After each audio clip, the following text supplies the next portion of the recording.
Este día vamos a estudiar un tema que tiene por título El consejo de Jesucristo para sobrevivir al final de los tiempos. Repito, el consejo de Jesucristo para sobrevivir al final de los tiempos. Para nadie es un secreto que vivimos en los tiempos finales. Hace muchos años, el apóstol Juan dijo que ya estamos en la última hora de la historia. Y lo dijo en conexión con la aparición del anticristo.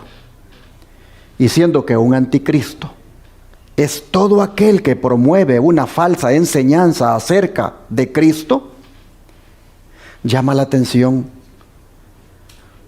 cómo tres religiones que hacen esto se han juntado en estos últimos días para confundir a la raza humana. Y me refiero a la religión islámica o musulmana, la religión judía y la religión católica. Estas tres, al construir lo que ellos llaman la casa de la familia abrahámica, se han unido, dicen, para promover la fraternidad humana. Pero esa no es sino otra manera de promover una religión ecuménica que va en contra de las enseñanzas de Jesucristo. Llama la atención que las tres religiones estas se oponen a Cristo de diferentes maneras. La católica, aunque dice ser cristiana, usurpa el ministerio sacerdotal de Cristo en el santuario celestial. Mientras que la musulmana y la judía, estas niegan la divinidad de Cristo, entre otras cualidades. De manera que estas religiones anticristianas se unen ahora en nombre del patriarca Abraham para promover la apostasía final, la cual consistirá en la entronización del papado como la única autoridad político-religiosa que impondrá el nuevo orden mundial con su ley dominical, por medio de ese poder civil que lo hará en un claro homenaje hacia ella como la primera bestia de Apocalipsis 13. Los medios internacionales han destacado en estos días la influencia que ha tenido el Papa junto a los líderes judíos y musulmanes en la construcción en un solo espacio de estos tres templos de sus respectivas religiones allá en los Emiratos Árabes Unidos, como son la mezquita musulmana, una iglesia católica y una sinagoga. Lo han destacado los medios como algo bueno para la humanidad, dicen ellos, porque eso va encaminado a la unidad de las religiones y a la fraternidad humana. Y sobre todo tomando en cuenta la enemistad que estas religiones han tenido entre ellas en el pasado.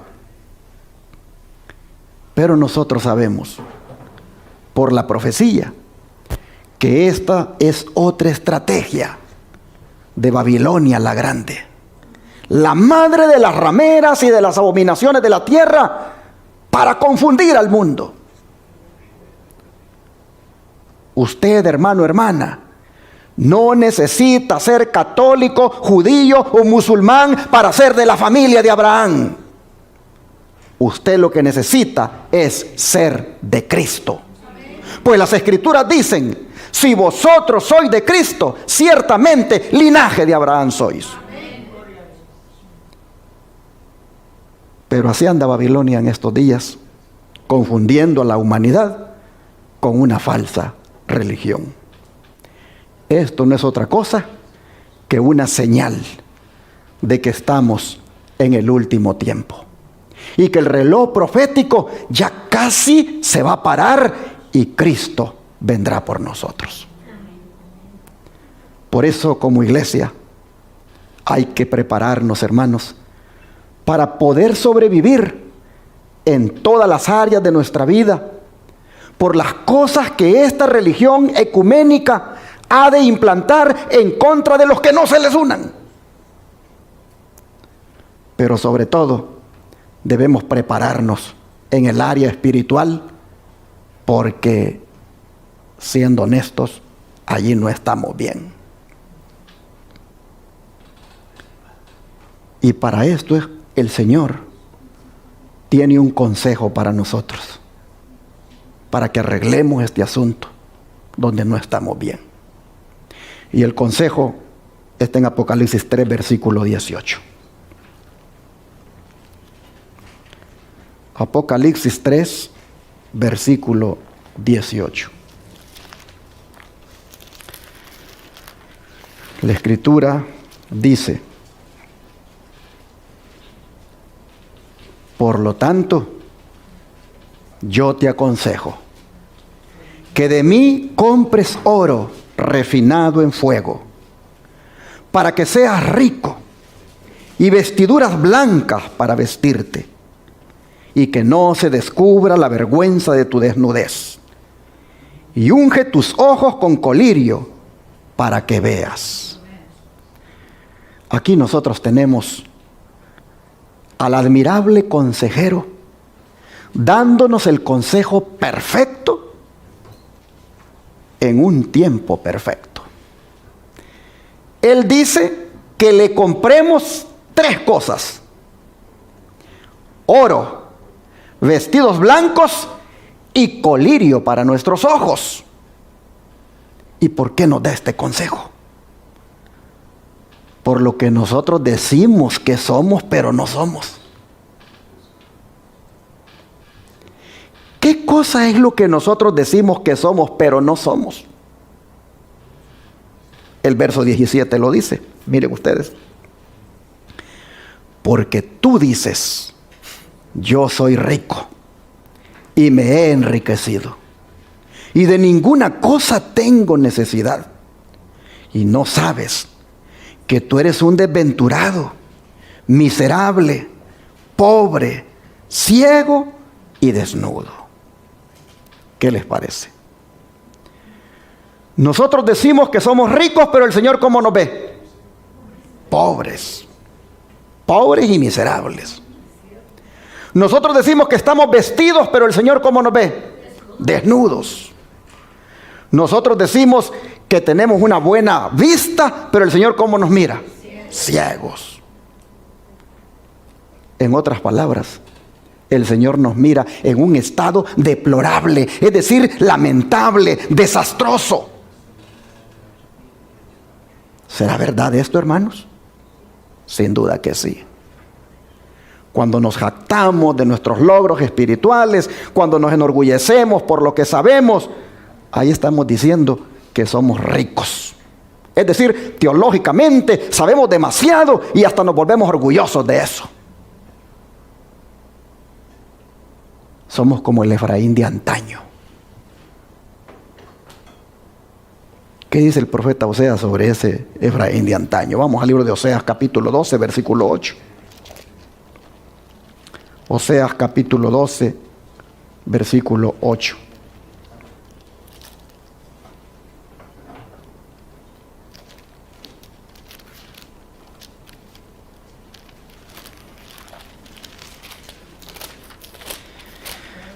Oseas capítulo 12, versículo 8.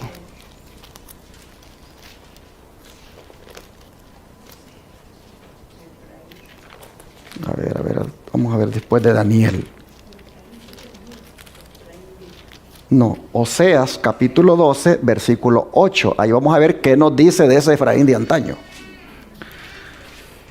Oseas 12, versículo 8. Dice así la Escritura. Efraín dijo: ciertamente he enriquecido, he hallado riquezas para mí.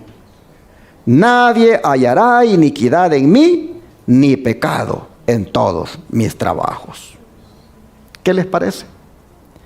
Aquí nosotros vemos que Efraín es el nombre con el cual se identifica al pueblo profeso de Dios, es decir, a Israel. Y se está jactando de sus riquezas, demostrando suficiencia propia u orgullo. Pero lo que es más, hace alarde de que es inocente, anticipando de esa manera el proceder farisaico de los judíos de los días de Cristo. Estos igualmente se justificaban ante los hombres, pero Jesús los tenía por hipócritas a todos ellos. Vamos a mirar algunos textos. Lucas 16, versículo 13 al 15. Lucas 16, versículo 13 al 15. Dice la palabra: ningún siervo puede servir a dos señores, porque o aborrecerá al uno y amará al otro, o estimará al uno y menospreciará al otro. No podéis servir a Dios y a las riquezas. Y oían también todas estas cosas los fariseos, que eran avaros y se burlaban de él. Entonces les dijo: vosotros sois los que os justificáis a vosotros mismos delante de los hombres, mas Dios conoce vuestros corazones, porque lo que los hombres tienen por sublime delante de Dios es abominación. Interesante cómo el Señor describe el estado espiritual de los fariseos. Ellos se creían bendecidos por Dios y por eso se sentían autosuficientes, pero eso lo único que había hecho era convertirlos en hipócritas. Al punto que el Señor dice: Dios les conoce el corazón. Lo que para los demás es sublime de parte de ustedes, el Señor, eso de ustedes le es abominación. En otras palabras, hermanos, el Señor detesta las apariencias del hipócrita. Por eso, en varias ocasiones el Señor les reprendió por esa hipocresía a los fariseos. Vamos a ver unos textos aquí en Mateo 6, versículo 2 y versículo 5, y luego nos saltamos al 16. Mateo 6, versículo 2, dice así: cuando pues des limosna, no hagas tocar trompeta delante de ti, como hacen los hipócritas en las sinagogas. Vuelvo a leerlo. Cuando pues des limosna, no hagas tocar trompeta delante de ti, como hacen los hipócritas en las sinagogas y en las calles, para ser alabados por los hombres. De cierto digo que ya tienen su recompensa. Ahora vean el versículo 5. Y cuando ores, no seas como los hipócritas, porque ellos aman el orar en pie en las sinagogas y en las esquinas de las calles para ser vistos de los hombres. De cierto os digo que ya tienen su recompensa. Ahora el versículo 16. Cuando ayunéis, no seáis austeros como los hipócritas, porque ellos demudan sus rostros para mostrar a los hombres que ayunan. De cierto os digo que ya tienen su recompensa. Y ahora vamos al capítulo 23 de aquí de Mateo siempre. Y vean lo que dicen los versículos 25 al 28. Mateo 23. Mateo 23, versículos 25 al 28. Escuchen y lean si pueden también lo que dice. Mateo 23, versículo 25 al 28. Ay de vosotros, escribas y fariseos hipócritas, porque limpiáis lo de fuera del vaso y del plato, pero por dentro estáis llenos de robo y de injusticia. Fariseo ciego, limpia primero lo de dentro del vaso y del plato, para que también lo de afuera sea limpio. Ay de vosotros, escribas y fariseos hipócritas, porque sois semejantes a sepulcros blanqueados, que por fuera la verdad se muestran hermosos, mas por dentro están llenos de huesos de muertos y de toda inmundicia. Así también vosotros, Por fuera, a la verdad, os mostráis justos a los hombres, pero por dentro estáis llenos de hipocresía e iniquidad. Hermanos y hermanas, el problema de fondo estaba en el corazón del fariseo. Aparentaba que era piadoso, consagrado, pero solo para llamar la atención de los demás. Ayunaba para afligir el cuerpo a causa del pecado, pero sin experimentar el verdadero arrepentimiento. Y eso solamente era esquivar el verdadero problema. De manera que el Señor está mostrando a dónde había llevado al fariseo su orgullo y su autosuficiencia. A dónde los logros, espiritualmente hablando, teológicamente entendidos, los habían llevado a ese nivel de hipocresía. El don de profecía, comentando esta actitud de los fariseos, vean lo que dice.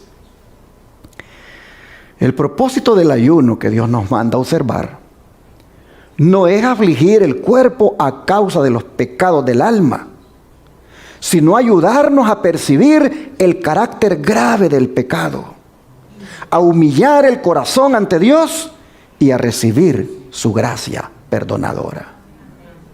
En otras palabras, hermanos y hermanas, si nosotros ayunamos, pero es nada más una rutina, es porque ya toca que hay que ayunar, pero no ocurre ese día del ayuno, algo que nos lleve, hermanos, a humillar el corazón, algo que nos lleve a considerar cuán grave es el pecado y estar dispuestos a que el Señor nos perdone y abandonarlo.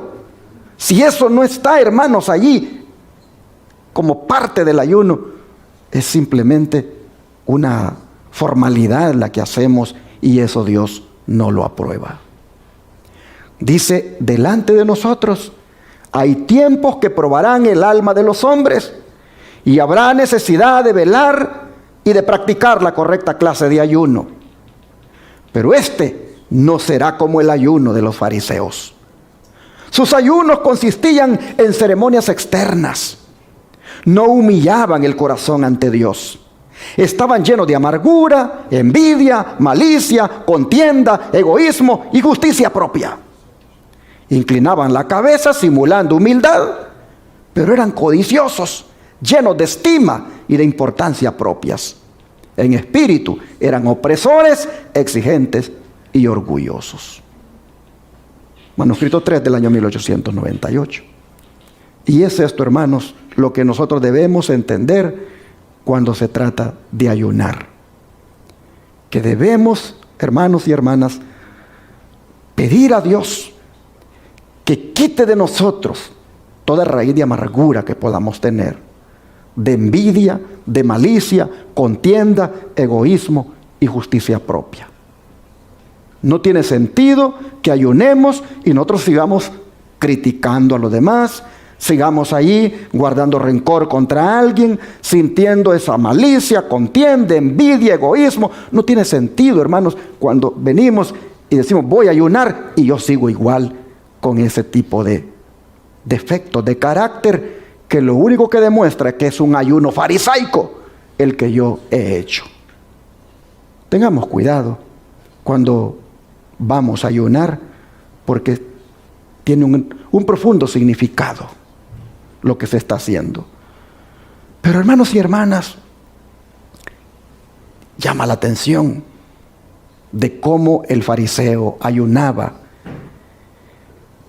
Y es triste porque esto mismo es lo que estamos haciendo ahora como iglesia.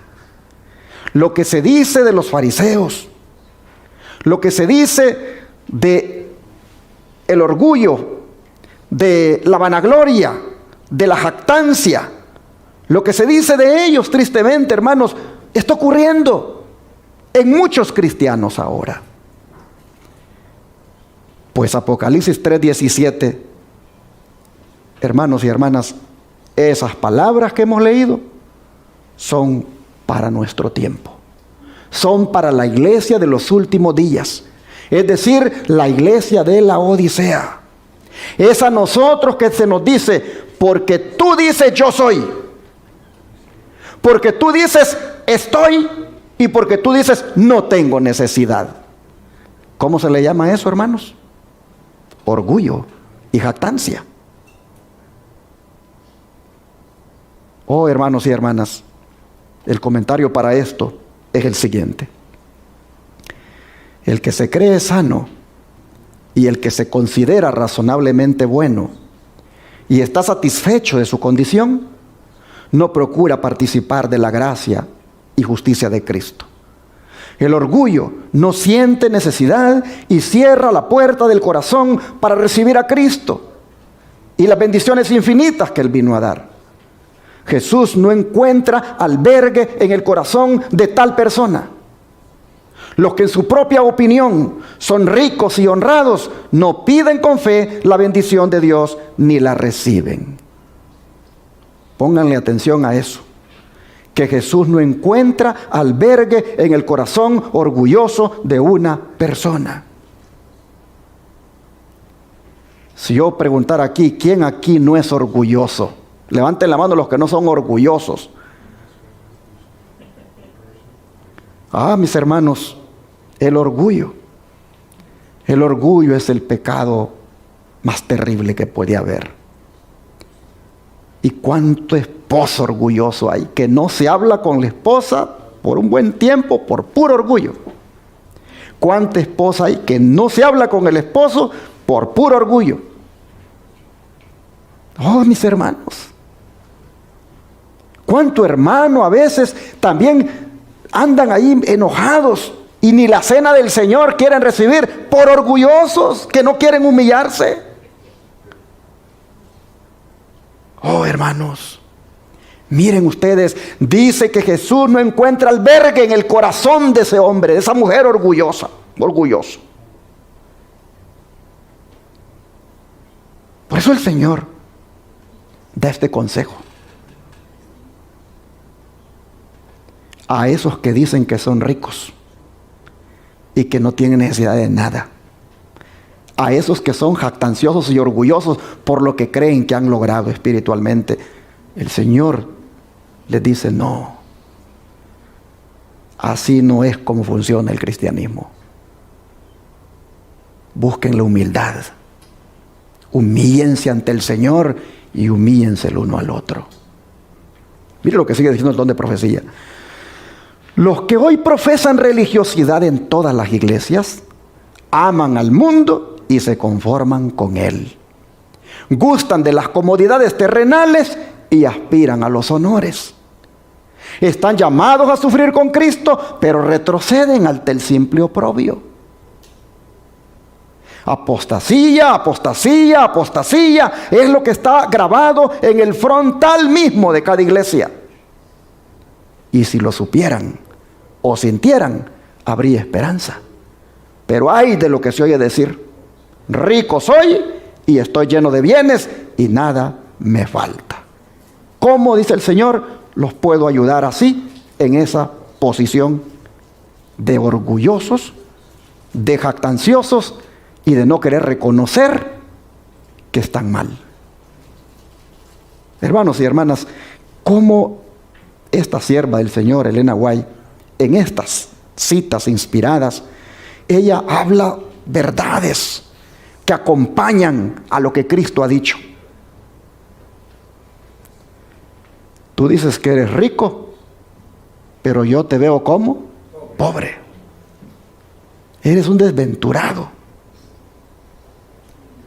Indudablemente, hermanos y hermanas, que con las acciones y no tanto con las palabras es como uno dice que es rico y que se ha enriquecido. Con las acciones.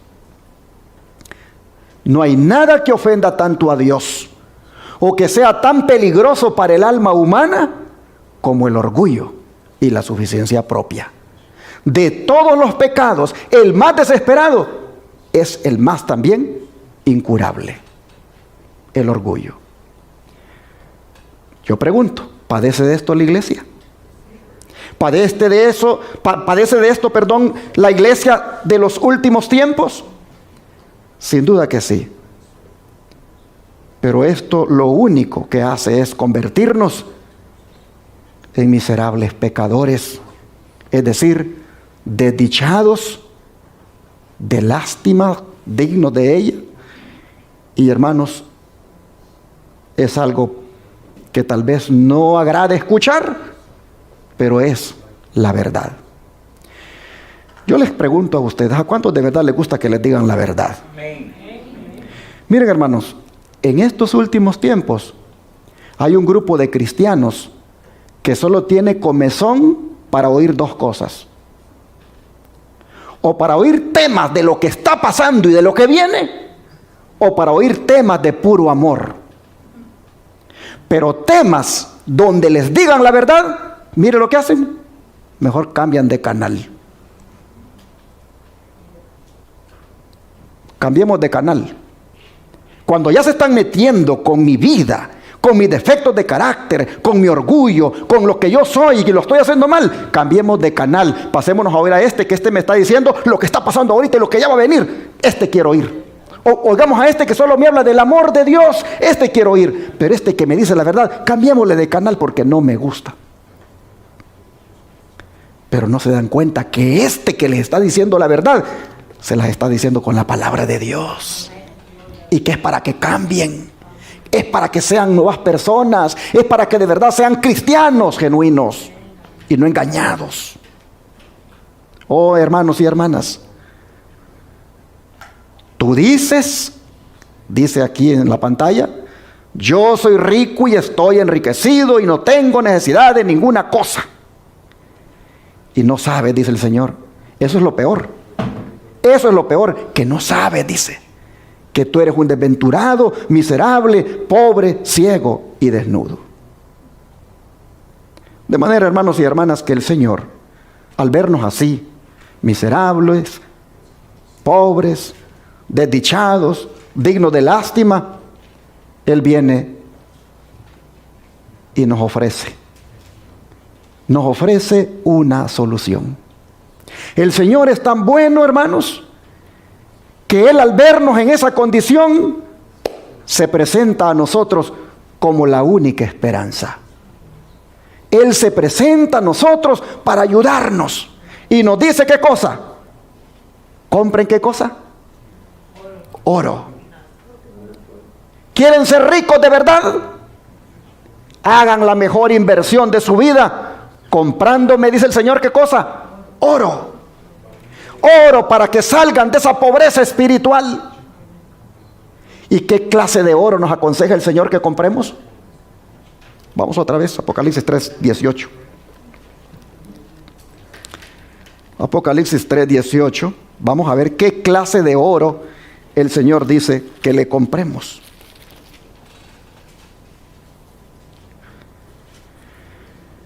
Dice: yo te aconsejo que de mí compres oro, pero ¿qué clase de oro?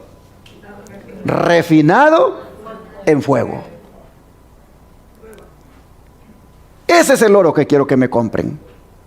Y ese oro que me compren, ese los va a hacer ricos de verdad. Ese les va a quitar la pobreza espiritual en la que han caído. Oro refinado en fuego. ¿Por qué oro refinado en fuego? Porque el oro refinado en fuego tiene una característica, y es que es puro y resplandeciente. Es limpio de otros minerales o impurezas que pueda tener. Pero este oro que el Señor nos dice que le compremos, es, hermanos, símbolo ¿de qué cosa? De la fe. Mire lo que dice el don de profecía. El oro probado en el fuego, que se recomienda aquí, es ¿qué cosa? La fe y el amor. Enriquece el corazón porque se lo ha refinado hasta su máxima pureza. Y cuanto más se lo prueba, tanto más resplandece. Las pruebas de la aflicción y la persecución son el oro que es probado en el fuego y hallado puro. Joya de los Testimonios, tomo 1, página 479. Así que el oro, hermanos, es la fe. Pero la fe, dice esta cita, debe resplandecer como el oro. Y para eso se le debe someter a un proceso de purificación por medio del fuego de la aflicción y la persecución. ¿Por qué razón? Por lo que dice esta otra cita que les pongo. Nuestro Padre Celestial ve el corazón de los hombres y conoce su carácter mejor que ellos mismos. Él prueba a estas personas y en su sabia providencia las coloca en diferentes puestos y circunstancias para que revelen lo que está en su corazón y los puntos débiles de su carácter que ellas mismas desconocen. Les da oportunidad de corregir estas debilidades, de pulir las toscas aristas de su naturaleza y de prepararse para su servicio, a fin de que cuando Él las llame a obrar estén listas y los ángeles del cielo puedan unir sus labores con el esfuerzo humano en la obra que debe ser hecha en la tierra. Así que, hermanos y hermanas, si el Señor ha dejado que pases por alguna prueba, o si el Señor permite que pases más adelante por alguna prueba, si el Señor no impide el sufrimiento, hermano, hermana, debe ser porque Él está puliendo tu carácter. Debe ser porque Él te pule para la gran obra que te espera más adelante, como es la de dar a conocer el fuerte pregón del mensaje del tercer ángel. Vea cómo sigue diciendo esta cita. A los hombres a quienes Dios destina para ocupar puestos de responsabilidad, Él les revela en su misericordia sus defectos ocultos, a fin de que puedan mirar su interior y examinar con ojo crítico las complicadas emociones y manifestaciones de su propio corazón, y notar lo que es malo para que puedan modificar su disposición y refinar sus modales. En su providencia, el Señor pone a los hombres donde Él pueda probar sus facultades morales y revelar sus motivos, a fin de que puedan mejorar lo que es bueno en ellos y apartar lo malo. Dios quiere que sus siervos se familiaricen con el mecanismo moral de su propio corazón. A fin de lograrlo, permite con frecuencia que el fuego de la aflicción los asalte para que se purifiquen. Joya de los Testimonios, tomo 1, página 475. Oh, mis hermanos, cuando no nos pasa nada, nosotros no vemos ningún defecto de carácter. Todo está bien con nosotros. Necesitamos que nos pase algo. Necesitamos pasar por alguna prueba. Necesitamos pasar por alguna aflicción para verdaderamente mirar nuestros defectos de carácter. Allí uno dice, en esto le estoy fallando al Señor. Como les conté la vez pasada, en una escuela sabática. Este servidor tenía como $600 ahí, de diezmos retenidos, que yo no los entregaba, porque yo decía de que no los iba a entregar, yo los iba a entregar más adelante. Ni me los agarraba, pero no los entregaba. Y ahí estaban los $600.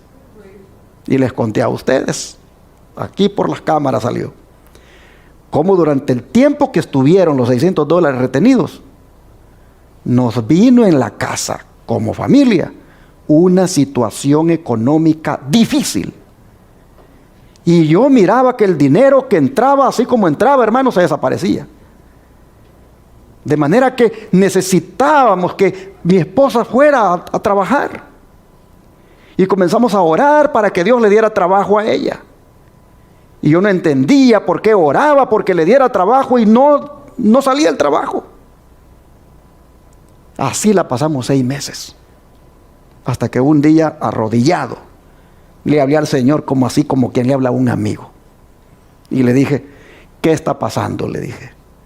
Yo hablo de ti, predico de ti, yo creo en ti, y yo aquí oro, he orado por muchas personas, y las peticiones que he hecho por otras personas hasta las has contestado, y a mí no me contestas. Y allá arrodillado el Señor me hizo ver, ahí tienes algo que no te pertenece, entrégalo, devuélvelo. Hermano, fue fuerte lo que sentí. Y yo dije, obedientemente, hagamos un sobre de diezmo, metamos este dinero y lo entregamos. Ese sábado que entregué el diezmo, a la puesta del sol, le dijo una hermana a mi esposa: hermana, le dice, en tal lugar están entrevistando para trabajo. ¿Le gustaría a usted ir mañana a una entrevista? Sí, dice mi esposa. Ese día le entrevistaron y ese mismo día quedó contratada. Y trabajó en ese lugar por 5 años. Y se acabó toda la situación económica difícil que estábamos pasando, porque vimos en la prueba el defecto que teníamos. A veces, hermanos, el Señor le permite a uno que vaya por caminos que uno no quiere ir, pero el Señor quiere ahí mostrarte algo. El Señor quiere que veas allí dónde está tu defecto. Así que, hermanos y hermanas, no reneguemos cuando somos probados. Más bien en la prueba examinemos a ver qué está pasando con nosotros. El Señor sin duda nos está puliendo porque nos quiere preparar para algo mejor. Y así como estamos, no estamos listos para esa misión. Así que el Señor, hermanos, cuando permite que lleguen las pruebas a nuestra vida, es para purificarnos. Amén, hermanos. Mire lo que es el libro Malaquías. Malaquías capítulo 3, versículo 2 y 3. Malaquías capítulo 3, versículo 2 y 3.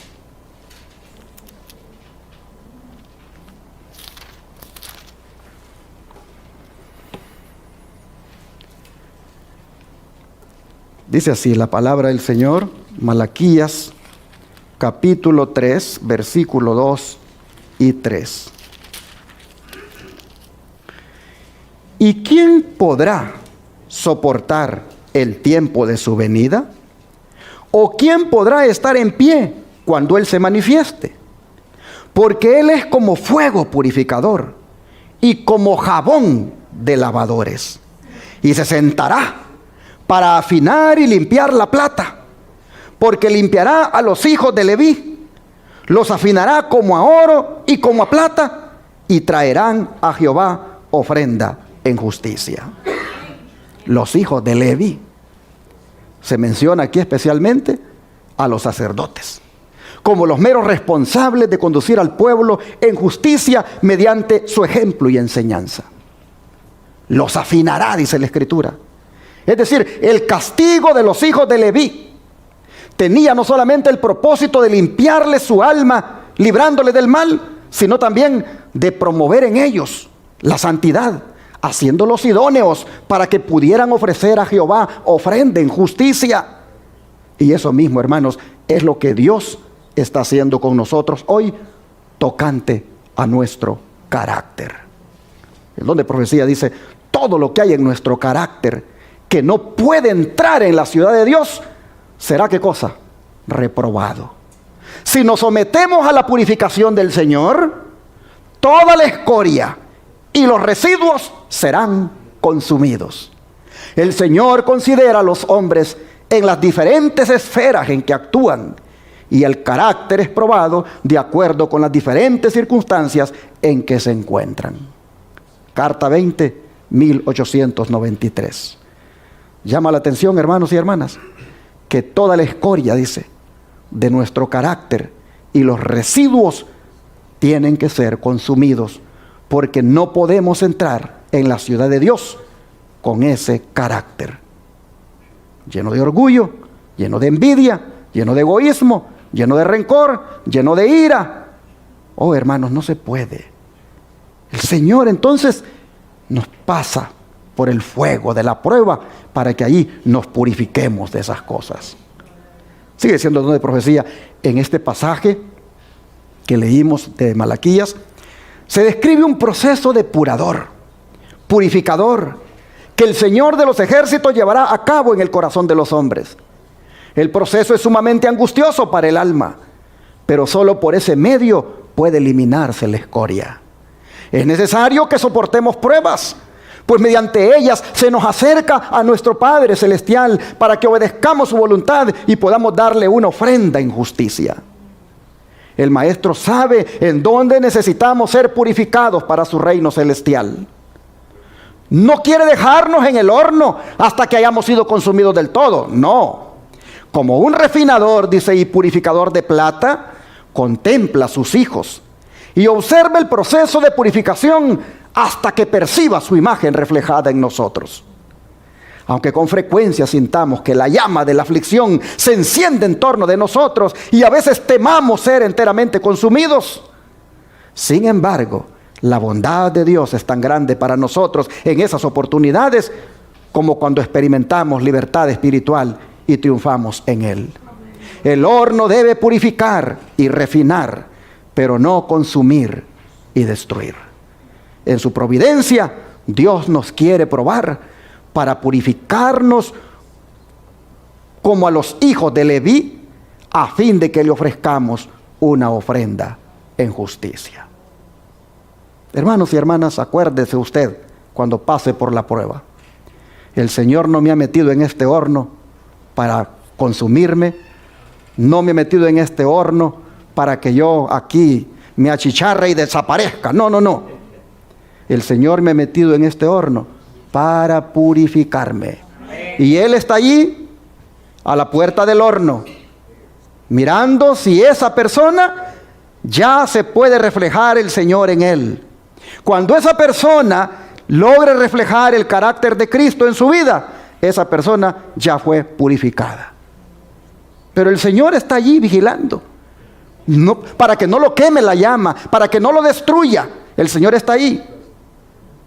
Hermanos, a veces nosotros cuando somos probados, esto o no lo sabemos o se nos olvida. Y entonces entramos en una desesperación, en un pánico, en un abatimiento, en una situación caótica, porque decimos que vamos ahí a perder la vida. Pero solo se va a perder la vida si el Señor lo permite. Si no, hermanos, el Señor nos va a sacar en victoria. Porque el Señor solo ha querido que pasemos por ahí para que el carácter nuestro se pula. Y todo esto está a tono con lo que dice el apóstol Pedro. Pues vean lo que dice la primera carta del apóstol Pedro, primera de Pedro 1, versículos 6 y 7. Primera de Pedro, capítulo 1, versículos 6 y 7. Dice así la palabra del Señor. En lo cual vosotros os alegráis, aunque ahora por un poco de tiempo, si es necesario, tengáis que ser afligidos en diversas pruebas. Para que sometida a prueba, ¿qué cosa, hermanos? Vuestra fe, mucho más preciosa que el oro, el cual, aunque perecedero, se prueba con fuego, sea hallada en alabanza, gloria y honra cuando sea manifestado Jesucristo. Noten ustedes, Pedro hace ver que las pruebas a que nos vemos sometidos en la vida son de gran provecho, puesto que aquilatan, purifican y aún muestran si es o no genuina nuestra fe. Es interesante que las pruebas abrillantan la fe, como el oro se prueba y es aquilatado en el crisol. Pero el oro, dice Pedro, ese metal precioso es perecedero. En cambio la fe, dice él, tiene mucho más valor que el oro.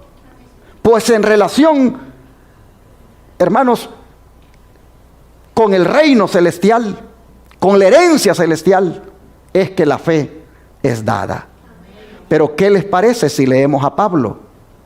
Para ver el ánimo que él nos da en su propia experiencia. Vamos a 2 de Corintios 4, versículos 17 y 18. 2 de Corintios 4, versículos 17 y 18.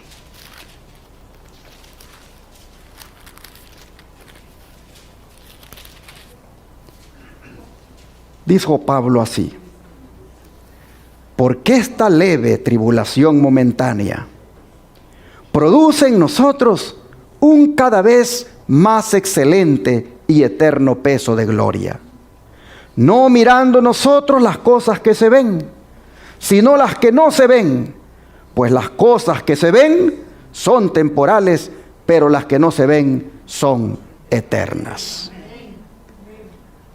Dice el don de profecía: si Pablo, acosado por todos lados, perplejo, perseguido, podía llamar a sus pruebas leves tribulaciones, ¿de qué tiene que quejarse el cristiano hoy? ¿Quién de nosotros ha sufrido como sufrió Pablo? ¿Quién de nosotros ha sido azotado con varas por predicar el evangelio? Y entonces dice la sierva del Señor acá, si Pablo a las pruebas les podía llamar leves tribulaciones, ¿de qué tiene que quejarse el cristiano hoy? Cuán baladíes, dice, son nuestras pruebas en comparación con las muchas aflicciones del apóstol Pablo. No son dignas, dice, de ser comparadas con el eterno peso de gloria que espera al vencedor. Las pruebas son los operarios de Dios, permitidas para la perfección del carácter. No importa cuán grandes sean las privaciones y los sufrimientos del cristiano. No importa cuán oscura e inescrutable pueda parecer la senda de la providencia. El cristiano debe regocijarse en el Señor, sabiendo que todo le ayuda para su bien. Evangelio 6:5, 1902. Así que, hermanos y hermanas, con lo dicho hasta aquí, si las pruebas son buenas para que revelen nuestro carácter, sería bueno preguntarnos qué es lo que va a revelar el sufrimiento por el cual estamos pasando en estos momentos, o el sufrimiento que pasemos más adelante. ¿Qué es lo que va a revelar esa prueba acerca de nuestro carácter? ¿Sobre qué material estamos hechos? La prueba eso es lo que hace. Revela el material del cual estamos hechos. La prueba determina si nosotros vamos a permanecer firmes o no. Yo creo que debemos ponerle atención a lo que Pablo dice en 1 Corintios 3, versículo 12 al 15. 1 Corintios 3, versículo 12 al 15.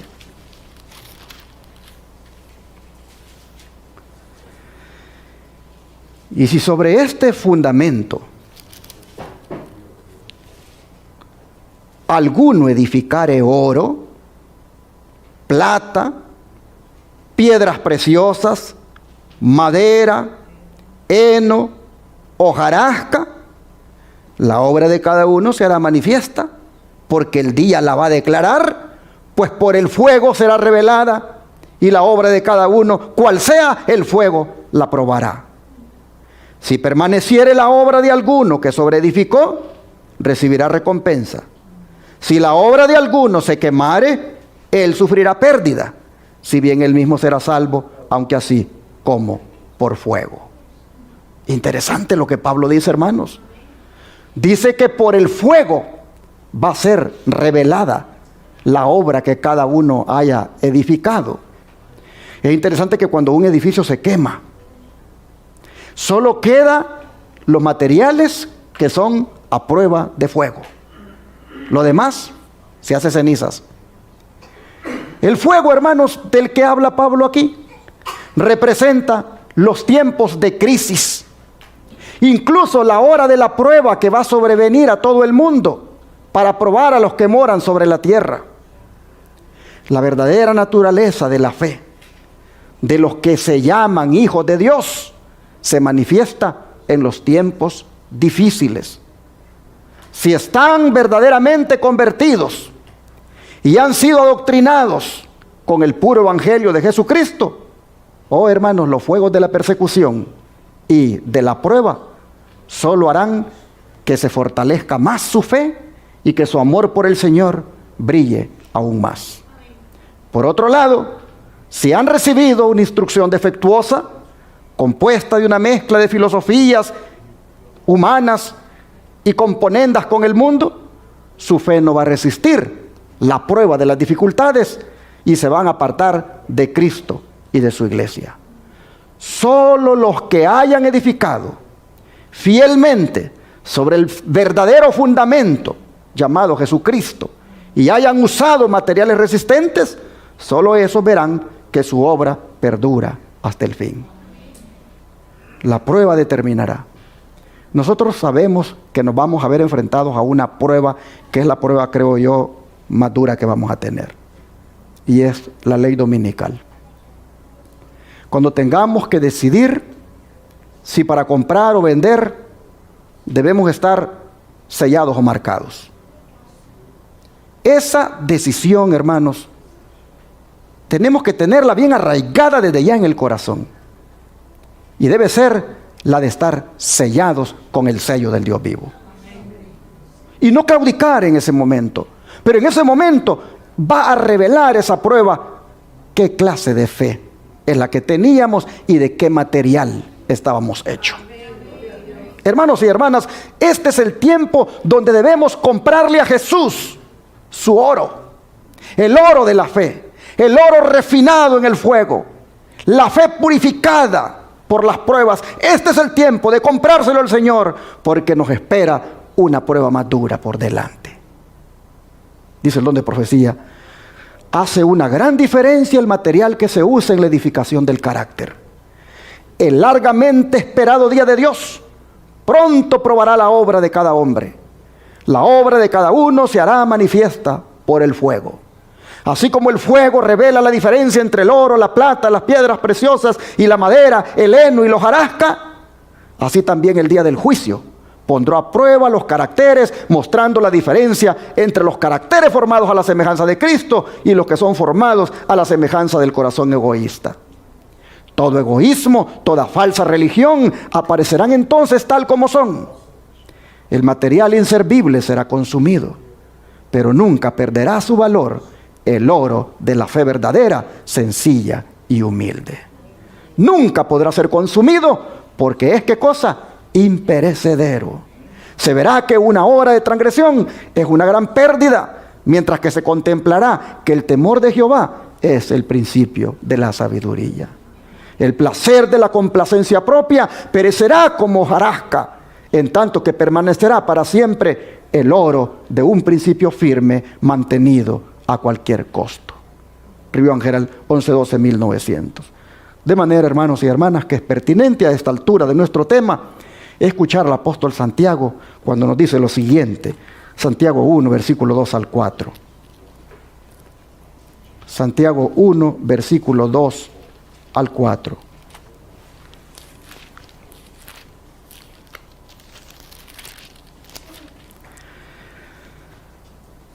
Hermanos míos, tened por sumo gozo cuando os halléis en diversas pruebas, sabiendo que la prueba de vuestra fe produce ¿qué cosa, hermanos? Paciencia. Mas tenga la paciencia su obra completa, para que seáis perfectos y cabales, sin que os falte cosa alguna. ¿Qué les parece? El apóstol nos dice que cuando vengan las pruebas, que más bien dice tengamos por sumo gozo el que estemos pasando por ellas, porque esa prueba va a producir en nosotros una cualidad de carácter que es indispensable para enfrentar las pruebas más difíciles que vendrán, como es esta de la perseverancia. Dice paciencia aquí, pero no es una actitud pasiva, sino una persistencia, la que vamos nosotros a obtener cuando pasemos por la prueba que estemos pasando. Hermanos, dejemos que la prueba haga su obra completa, para que quedemos, dice, perfectos y cabales, es decir, conforme al carácter del Señor. El don de profecía dice: el hecho de que somos llamados a soportar pruebas demuestra que el Señor Jesús ve en nosotros algo precioso que quiere desarrollar. Si no hubiera en nosotros nada con qué glorificar su nombre, Él no perdería tiempo en refinarnos. ¿Por qué? Porque Él no echa piedras inútiles en su hornillo. Lo que Él refina es mineral precioso. Amén. Usted es un mineral precioso. Todos somos un mineral precioso. Y el Señor no echa piedras inútiles al horno. Echa piedras preciosas que las mete ahí para que se refinen y puedan Él mirarse en ellas. Es decir, queden tan brillantes que el Señor se pueda ver en ellas. Ah, miren qué cosa más hermosa, hermanos.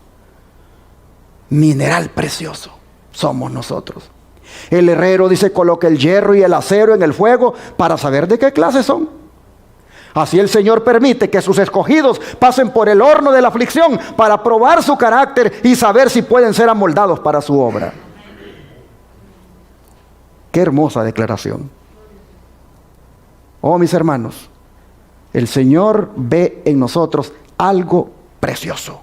El Señor ve en nosotros algo que puede glorificar su nombre y por eso se toma el trabajo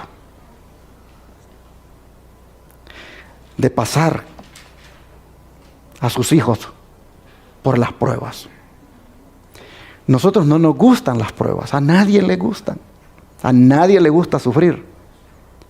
Pero recuerde usted que cuando usted ama a Dios, le es fiel y le sirve, si pasa por una prueba, si pasa por un sufrimiento, el Señor lo ha permitido para probarle a usted su fe y fortalecerle más. Sigue diciendo el don de profecía. La purificación del pueblo de Dios no puede lograrse sin que dicho pueblo soporte padecimientos. ¿Cuántos queremos ser purificados de nuestros pecados? Dice que eso no se puede lograr sin que nosotros tengamos que pasar por padecimientos. Dios permite, dice, que los fuegos de la aflicción consuman la escoria, separen lo inútil de lo valioso, a fin de que el metal puro resplandezca. Nos hace pasar de un fuego a otro, probando nuestro verdadero valor. Si no podemos soportar estas pruebas, ¿qué haremos? Dice, en el tiempo de angustia. Si la prosperidad o la adversidad descubren falsedad, orgullo o egoísmo en nosotros, ¿qué haremos cuando Dios pruebe la obra de cada uno como por fuego y revele los secretos de todo corazón? La verdadera gracia está dispuesta a ser probada, y si estamos poco dispuestos a que nos escudriñe el Señor, nuestra condición es verdaderamente grave. Si no estamos dispuestos a que el Señor nos pruebe, nuestra condición es verdaderamente grave. Dios es refinador y purificador de las almas. En el calor del horno, la escoria queda para siempre separada del verdadero oro y plata del carácter cristiano. Jesús vigila la prueba. Oiga esto. ¿Estamos solos cuando somos probados? Jesús vigila la prueba. Él sabe lo que es necesario para purificar el metal precioso, a fin de que refleje el esplendor de su amor divino. ¿Qué declaraciones, mis hermanos? Yo no sé ustedes, pero cuando yo leo esto, yo pienso en mí. Y yo empiezo a ver las escorias que hay en mí. Empiezo a ver lo que tiene el Señor que todavía eliminar de mí. Yo debo ponerme a la disposición del Señor para que Él quite esta escoria. Usted tiene que entender que con las escorias que tiene, usted no va a ir al cielo. Nadie va a ir al cielo con sus escorias, con sus impurezas. El Señor está preparando un pueblo, lo está purificando. Y por eso el Señor permite que pasemos por situaciones difíciles. Sigue diciendo, se me llamó la atención a la providencia de Dios entre su pueblo, y se me mostró que cada prueba del proceso de refinamiento y purificación impuesto a los que profesan ser cristianos demostraba si algunos eran escoria. El oro fino no aparece siempre, porque cuando la tribulación o la persecución surgen, muchos ¿qué hacen? Se escandalizan. Recuerden los tales cuando hace solo unos meses estaban juzgando los casos de otros que se hallaban en condición similar a la que ahora ocupan ellos. Recuerden cuidadosamente de qué se preocuparon con respecto a los tentados. Si alguno les hubiese dicho que a pesar de su celo y trabajo para corregir a los otros, se habían de encontrar a la larga en una situación semejante de tinieblas, habrían dicho como le dijo Asael al profeta, ¿es tu siervo perro que hará esta gran cosa? Se engañan a sí mismos. Durante la calma, qué firmeza manifiestan. Cuán buenos marinos parecen ser.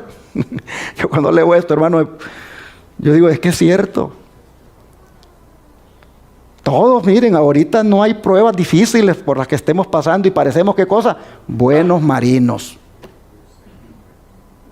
Buenos marinos.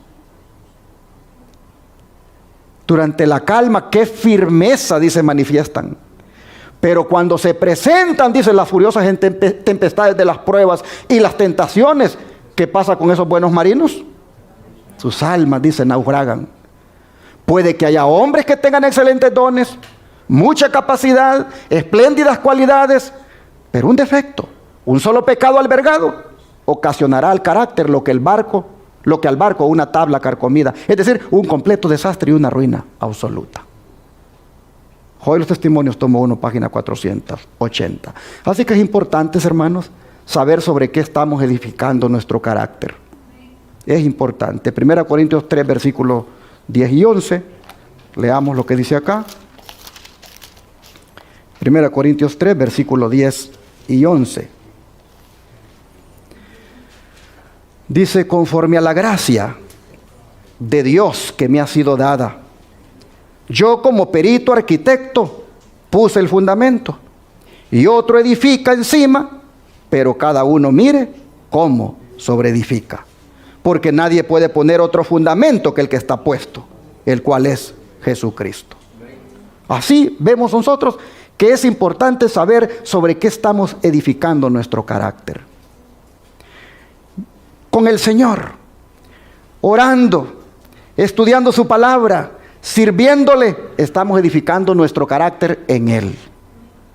Menos oración, menos estudio de las Escrituras, menos participación en las cosas de Dios. Esa es una edificación del carácter, hermanos, ahí, en el heno, en los hojarascas, en la arena. Así que en Cristo tenemos que edificar este carácter, hermanos. Necesitamos más de Cristo. Por eso Él dice: les aconsejo que de mí compren oro. Y van a ver cómo esa pobreza espiritual en la que han caído se les va a ir. Van a ser de verdad ricos, dice el Señor. Pero compren el oro, este oro refinado en fuego, que es la fe. Dice el don de profecía: la pregunta que debe preocuparnos a cada uno de nosotros es: ¿sobre qué fundamento estoy edificando? Es de la mayor importancia que cavemos hondo, eliminemos todos los escombros y edifiquemos sobre la roca sólida, Cristo Jesús. Él es el fundamento seguro. Solamente en Él se halla nuestra salvación. No hay otro nombre bajo el cielo dado a los hombres en que podamos ser salvos. Y una vez, hermanos, una vez asentado firmemente el fundamento, ahora necesitamos sabiduría para saber cómo edificar. Como Moisés. Moisés, cuando estaba por erigir el santuario en el desierto, ¿qué se le recomendó a Moisés? Vamos a leerlo mejor. Libro de Hebreos 8, versículo 5. Hebreos 8, versículo 5.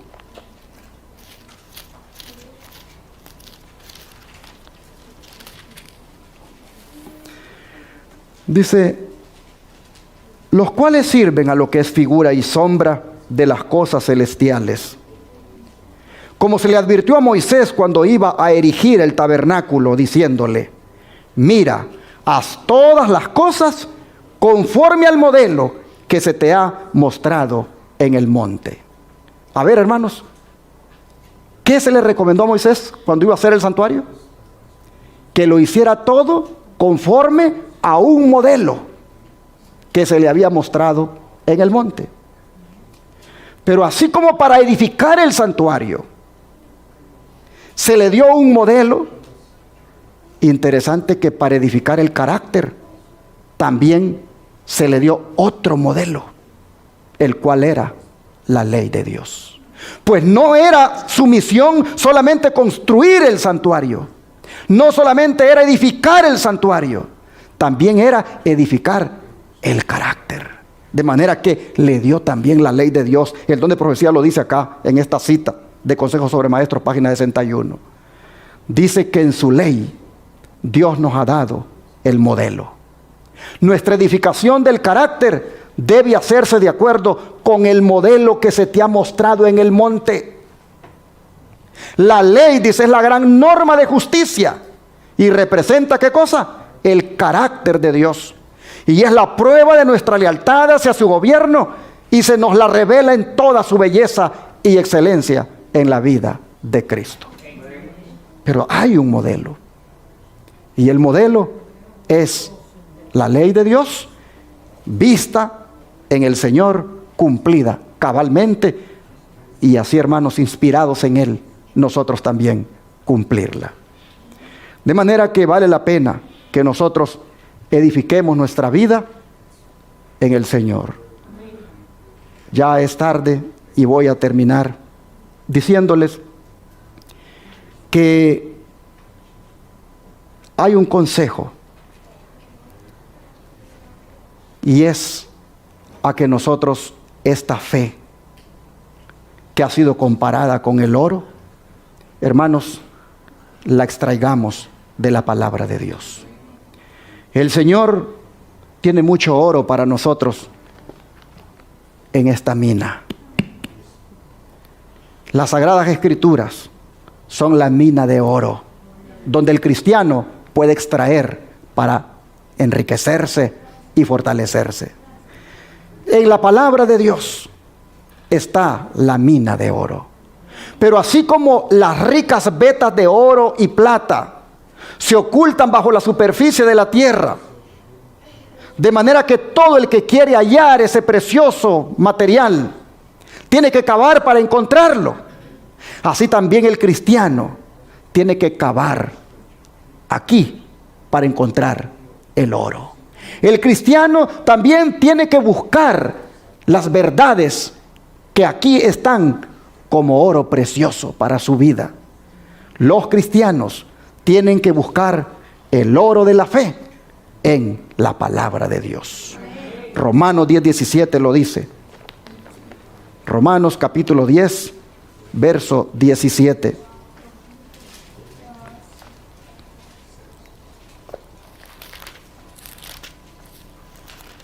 Dice así la palabra del Señor, Romanos 10:17. Así que la fe es ¿por qué cosa?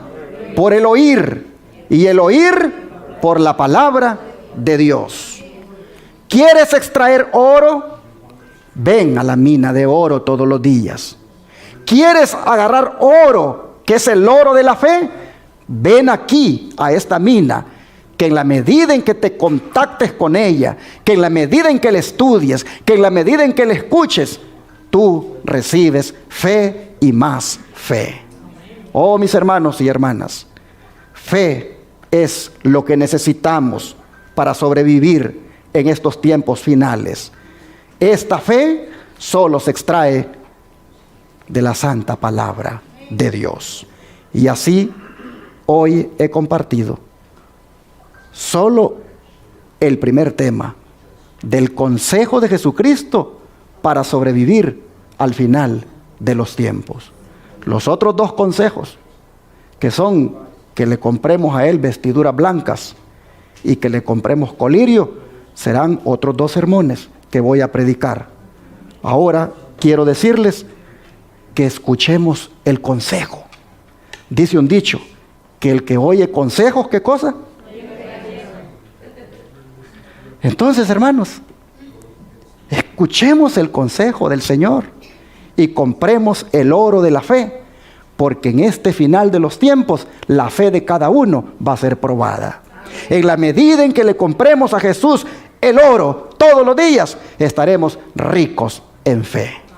¿Cuánto le gustaría en este momento que le pidiéramos al Señor que nos llene de fe, que nos aumente la fe, que nos haga ricos en fe? ¿Cuánto le gustaría que oráramos por eso? Vamos a arrodillarnos entonces y a pedírselo al Señor.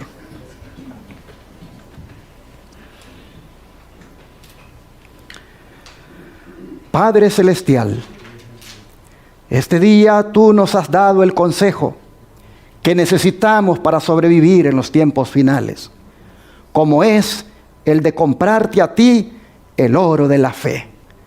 Esa fe que se requiere de que sea purificada y refinada por las pruebas. Señor, te pedimos que nos ayudes para tener esa fe. Que nos des, Señor, esa fe. Que nos des como regalo esa fe y que nosotros también tengamos interés en que nos la des cuando venimos para estudiar tu palabra. Ayúdanos, Señor, a tener la fe de Jesús, la fe que Él tuvo aquí en la tierra, esa fe que le ayudó a soportar, esa fe que en las pruebas lo ayudó a mantenerse firme, esa fe que en la prueba reveló que era una fe pura, una fe que reflejaba el carácter del Padre. Señor, te pedimos que esa fe, por favor, nos des a cada uno de nosotros. Y en la medida en que se vaya probando la fe, Señor, por pruebas y dificultades que vengan, oh Padre, que tengamos presentes que en esa prueba tú nos vas a acompañar. Tú estarás con nosotros. Así que este día, Señor, te decimos como los discípulos, aumentanos la fe. Te lo pedimos en el nombre de Jesús. Amén.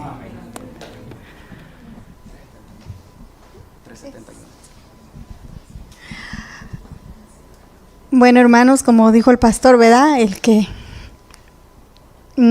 no recibe esto, pues, ¿verdad? Dice comúnmente no llega viejo, pero nosotros no solo queremos llegar a viejos, queremos llegar a la patria celestial, a morar allá con nuestro Padre Celestial, ¿verdad? ¿De pie? Bueno, les invito a ponerse de pie. Vamos a cantar el himno 371, Dame la fe de mi Jesús.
Este himno habla de una fe que salva, una fe salvadora.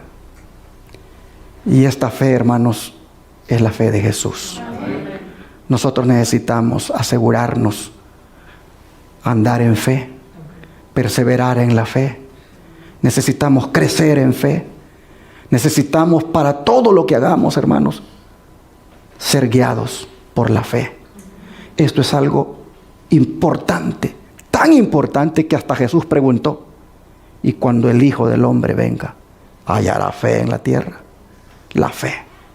El Señor este día, a manera de consejo, dice: cómprenmela, cómprenmela. Sean ricos en fe.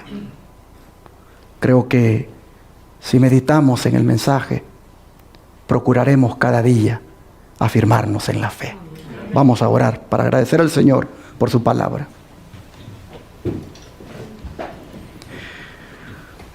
Oh Padre, estamos viviendo, Señor, en tiempos donde muchos incluso han perdido la fe, han abandonado la fe. Muchos, Señor, viven por vista, es decir, ya no ponen la mirada en las cosas de arriba. Y no tienen más, Señor, interés en seguir perseverando. Y eso está poniendo en riesgo su salvación. Pero en esta mañana tú nos has dicho a nosotros que como iglesia del tiempo del fin, que está pasando por angustias y que todavía las pasará, la fe es algo que incluso hay que comprarla, en el sentido de que hay que buscarla, que hay que hacer un esfuerzo, que hay que estar deseando tenerla. Señor, hoy nosotros nos encomendamos en tus manos y te pedimos para que nunca dejemos la fe en ti. Nunca, Señor, abandonemos la fe. Ayúdanos a perseverar en ella, sobre todo en la fe que salva. Padre, gracias por tu palabra, en el nombre de Jesús. Amén.